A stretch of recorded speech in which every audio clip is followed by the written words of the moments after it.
Welcome back to Calculus 2. Today we're going to be going into a new unit where we'll be talking about parametric equations and polar coordinates. It's going to be a pretty short unit. Normally I would include conic sections at the end of it as well, but time and the semester, it goes this way. Alright, we're going to start off by introducing parametric equations.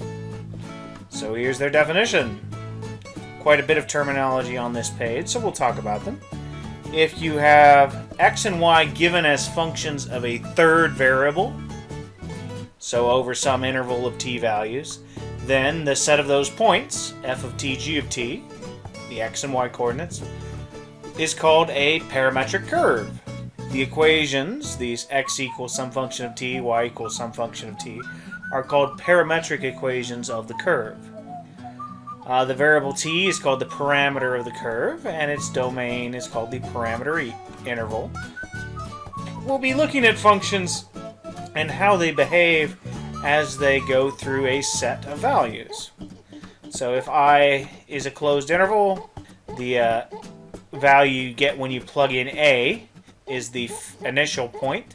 The value you get when you plug in b is the terminal point or the final point. And then once we've found a set of parametric equations and an interval of the parameter for the curve, we say we have parametrized the curve, or we have found a parametrization of the curve. So yeah, a lot of terminology, but we're going to be trying to do this a lot, trying to make a parametrization of the curve. It's hard to remember where to put the emphasis there. And I think we're actually going to start off by being given a pair of parametric equations. We're going to try and use those to build a Cartesian equation. But we'll probably look at the graph first. Here's our first exercise. We're supposed to find a Cartesian equation for the path of the particle, described by those parametric equations. And then we're going to indicate the portion of the graph traced by the particle and its direction. Well, first I want to point out you can plot parametric equations in your calculator. You just have to change the mode to get it easily done. If you go down to right here, move from function to PAR or parametric. And now if you go into y equals, now note it has x1, y1. So we're going to say our x1 is cosine of pi minus t, and our y1 is sine of pi minus t. If we look at the graph, I ought to check my window first. I want my t to go from 0 up to pi. And that's really fine as a step. Just needs to be tiny. Let's look at it. You can see it is basically a semicircle. If we zoom in a little bit.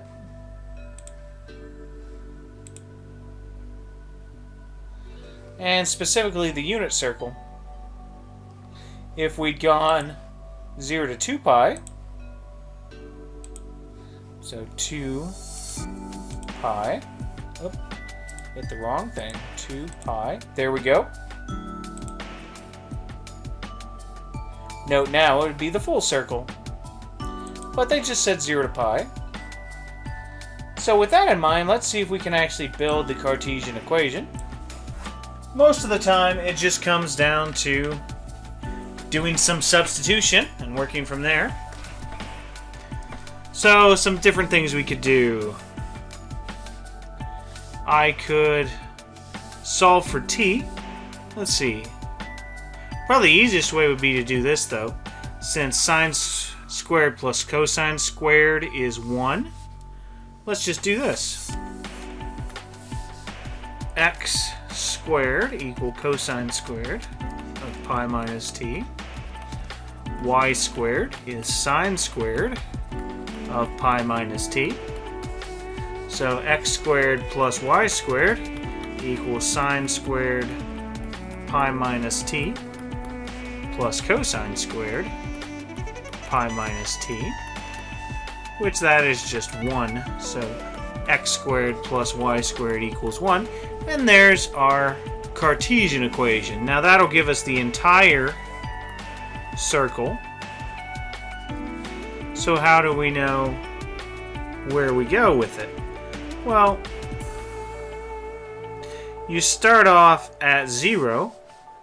At 0, if you plug it in, you will have x will be cosine of pi, which is -1. And y will be sine of pi, which is 0. If you think halfway along the way at pi over 2, cosine of pi minus pi over 2 is 0. Sine of pi minus 2 is sine of pi over 2, which is 1. So halfway through it's up here, so it's actually going this way. So we'd actually indicate that on our graph. So there's the full shape, of course, would be like this, since it is the full unit circle if you're graphing the whole Cartesian equation, but the portion of the graph would be that. If you're not going to do that, you could probably also do this. It's a little less helpful, but pi minus t equals cosine inverse of x. So t is pi minus the cosine inverse of x, which then you could plug in. So you know y equals sine of pi minus the cosine inverse of x. So that would be sine of cosine inverse of x. And if you draw your reference triangle, the cosine was x, so the cosine of x has to be x over cosine of theta has to be x over 1.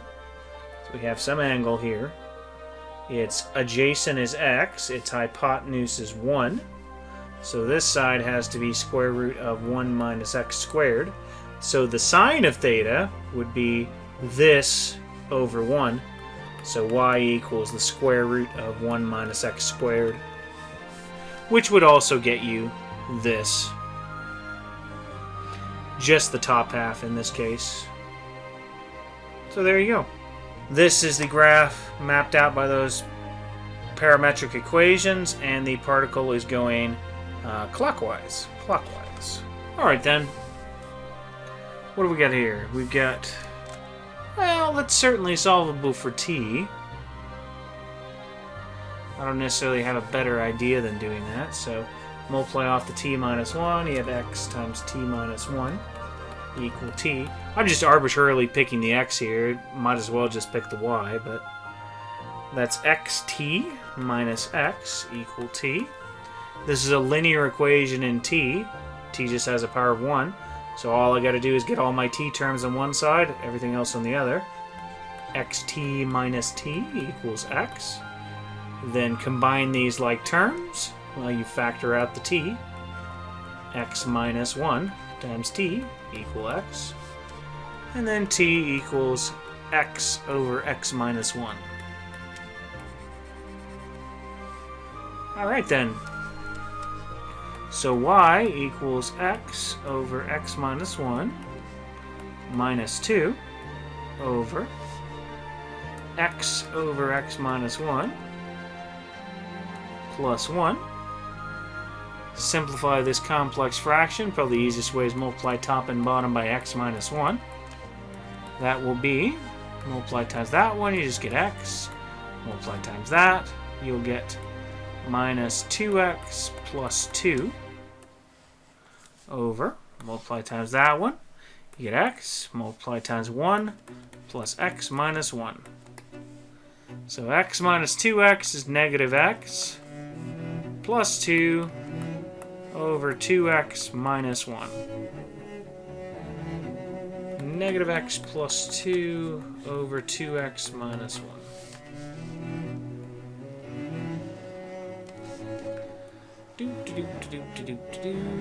Man, I'm having a hard time drawing a straight line.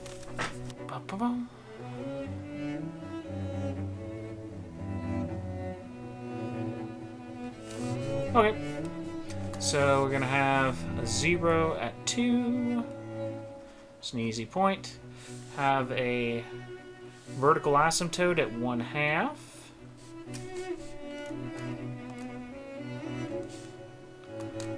And because its limit as x goes to infinity is -1/2, we also have a horizontal asymptote at -1/2. Yeah, but I can't. Why can't I draw a straight line?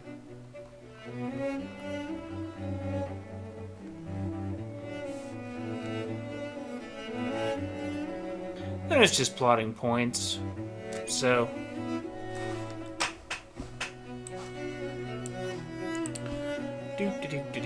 go back to function mode. In parentheses -x plus 2 divided by in parentheses 2x minus 1.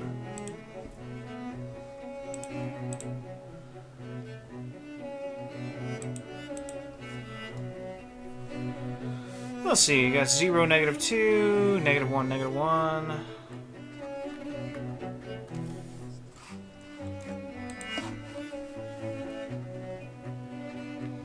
-1, -1. 2, 0. I'll put that in. What is it at 1? 1, 1. And as it goes off to the left, -2, -0.8. So it's doing this thing. Oh, come on, come on, come on.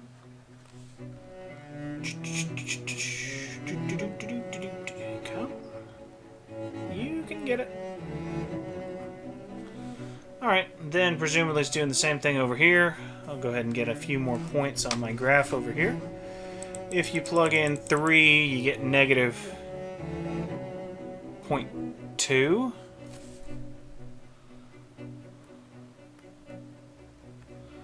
And like 5, it's -1/3. So yeah.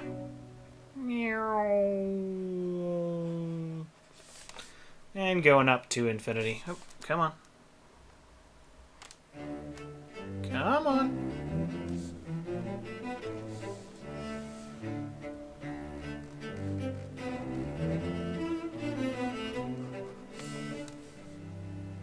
We were wondering then, our original functions were x equal t over t minus 1, t over t minus 1, and y equal... already forgot. T minus 2 over t plus 1.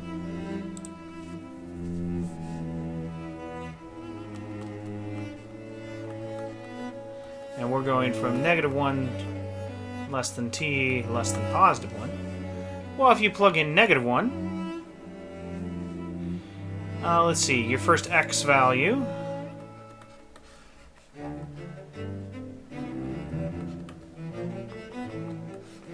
t, -1, you would get -1 over -1 minus 1, so -1 over -2 would be 1/2.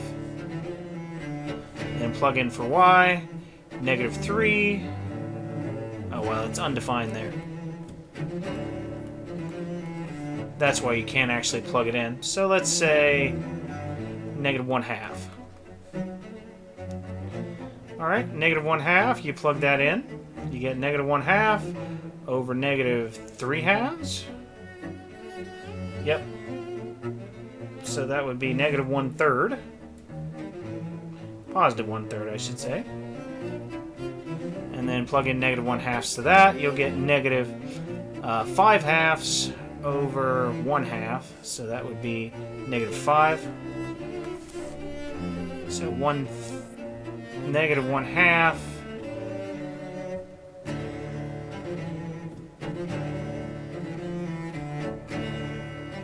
It's 1/3 -5. About right there. And let's see, something on the other side. 0, of course, you would get 0 and then -2, which we got. And then, if you plug in, say, can't go past 1, so I can do 1/2. Sure, why not?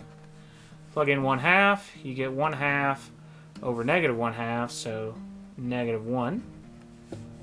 -1, and then you plug 1/2 in for t on the other one, you'll get -3/2 over 3/2. So that's the -1, -1. Feels like it's going left, actually. Let's try 3/4. 3/4 over -1/4 would be -3. Yep. And then 3/4 minus 6/4, so that's, yeah, be 2/4. Be -3/4. Yeah. -3/4. No, it's 2/4 is 8/4. So it'd be -5/4. There we go. There we go. -5/4 over 7/4. So it'd be -5/7. So yeah, that's going to the left. So actually going this way.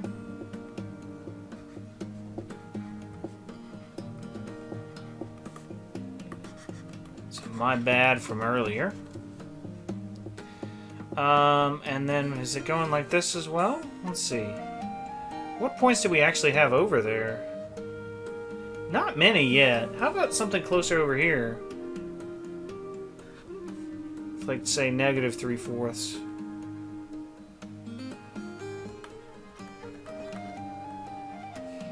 If I plug in -3/4, oh, we may not get this part at all, is why. Yeah, that's probably it.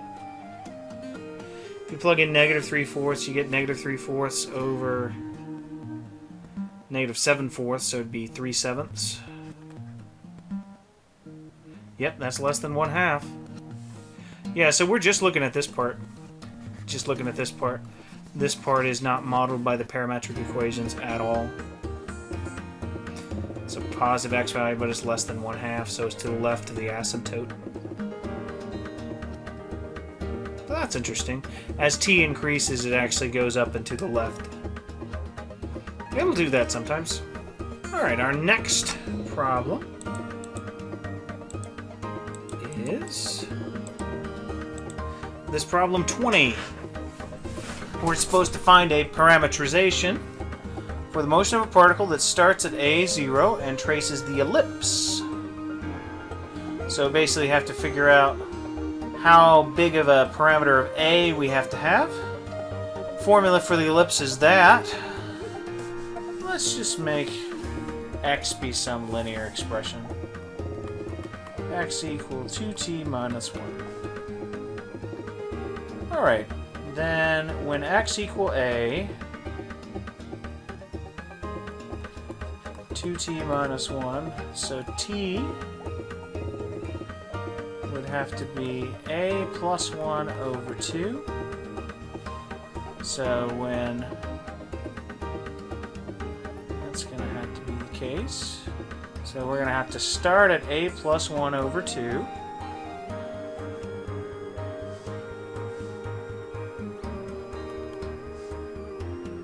And then how far are we going to have to go? Well, we want to end up with that as well, don't we? Alright, if that's the case, then we want to oscillate back to it. So let's do a trig function. X equals sine. And we want our x-coordinate to rotate around to A0. So when x equal A,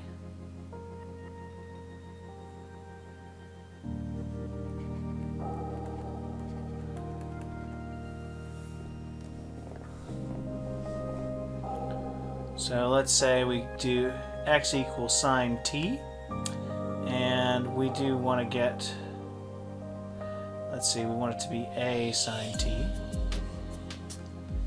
because then when we have that, it's a at, well, let's make it cosine, because then we can start at 0. So we start at 0 for t. then we want it to rotate around, so 0 less than t less than 2 pi will actually get us back all the way to A. Are we going to get there in the meantime?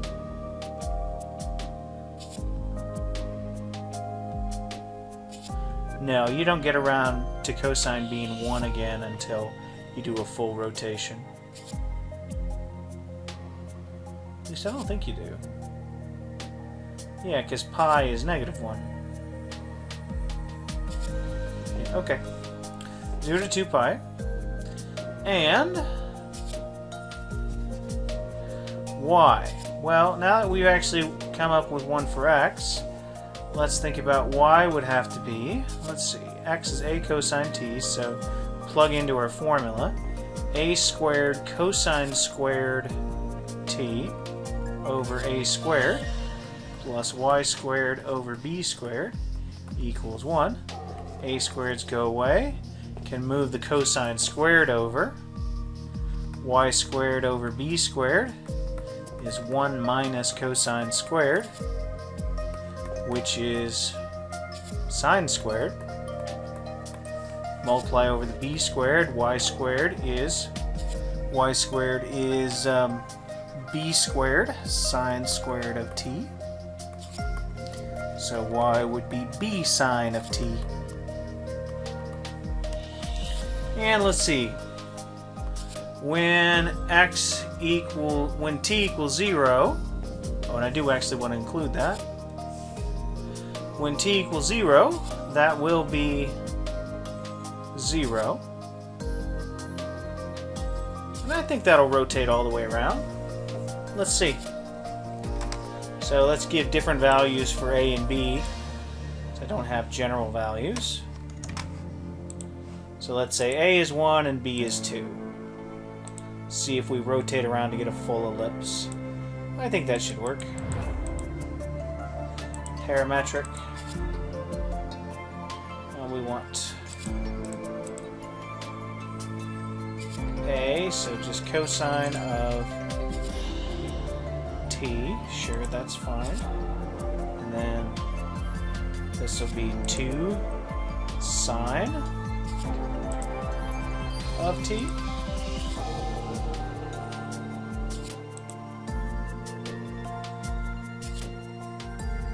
Lovely.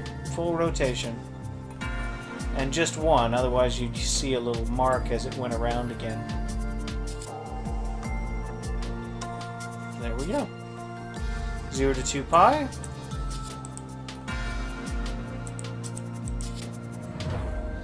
These would be our parametrizations. Up.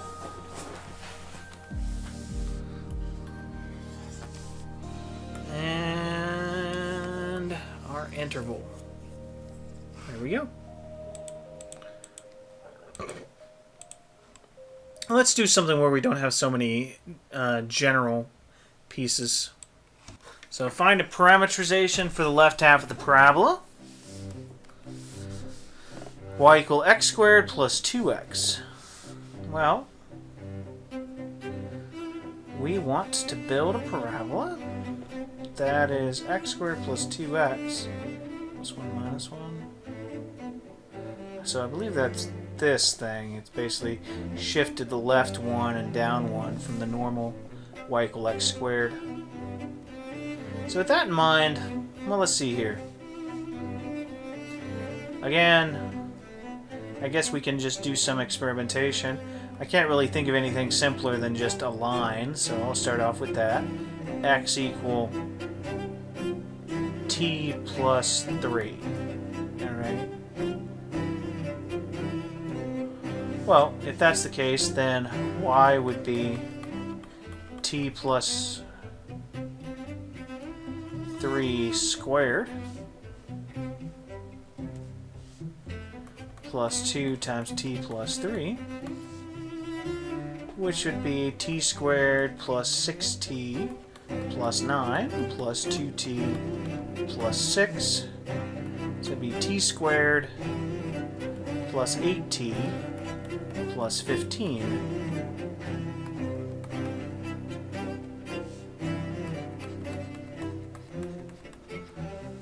which, I guess the parametrization for that, I think you just say negative infinity to infinity. Oh, just the left half, my bad. Left half of the parabola. So you'd want the x to be negative infinity to wherever the vertex is, which I guess we can do a quick test for. The vertex is at negative b over 2a, which is negative 2 over 2 times 1. So negative 1 is the x-coordinate. So negative, let's see, to negative 4 if the x-coordinate, so this, remember this is our interval of t. So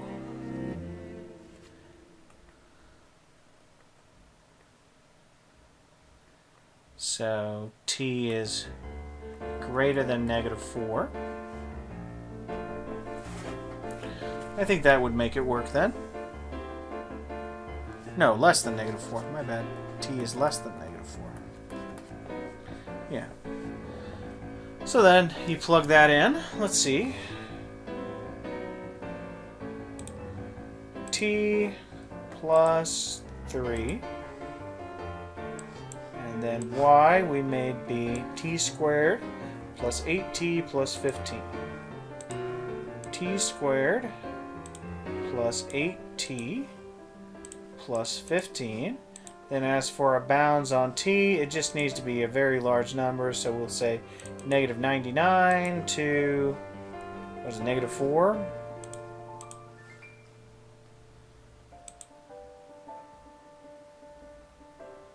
That's far too much for what I've actually got graphed here. But you can see it is the left half at least. So that'd work. And that's by no means the only one. Just so long as you get enough x values out of this, it just has to be something that can go from negative infinity to negative 4. If you get a better idea, like an exponential function, you could probably make that work. Like say x is just has to go from negative infinity to negative 4, so above, so negative 4 to the t, so then t would have to be greater than 1, so then y would have to be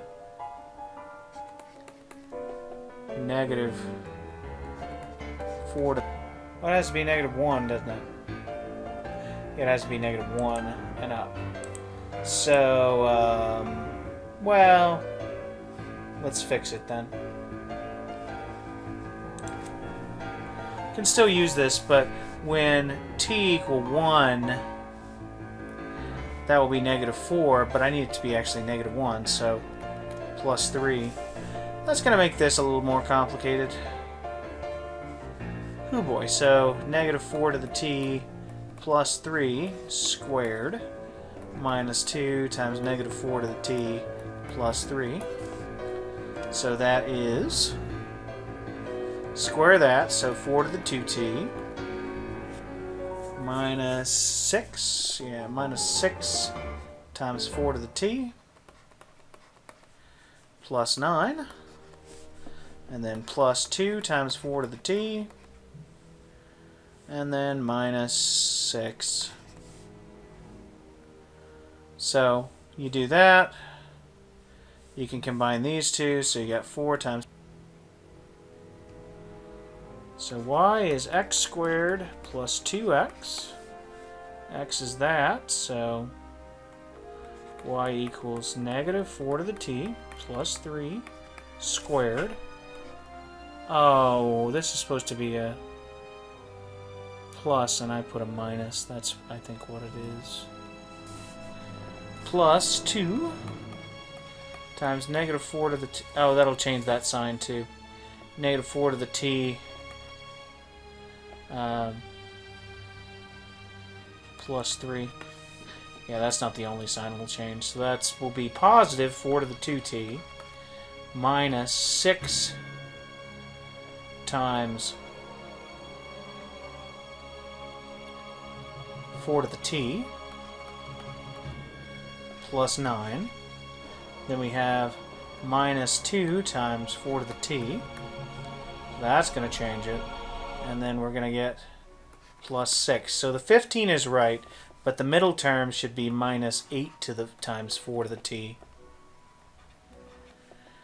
So that's need to be changed. This needs to be changed to 15. I just had a sign error that then I complicated by a calculation error. So then we're back to that's always been right. That's always been right. But this should be 8. Oh. It's all going wrong. Insert times 4 to the t. Try again.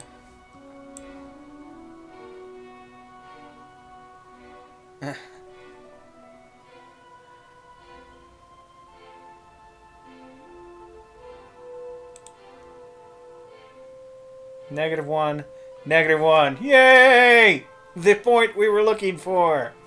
Alright, at long last. I just tried to do an extra parameterization, and boy, did I have algebra troubles. But yeah. So y would equal that. Goodness gracious. Alright then. That is our last problem for the day. Next time, we'll look at some different operations with parametric equations. We'll eventually bring in some calculus. So we'll talk about the derivative and the integral involved with parametric equations. And then we'll actually look at a special case of parametric equations, which is polar equations. So, have a great day.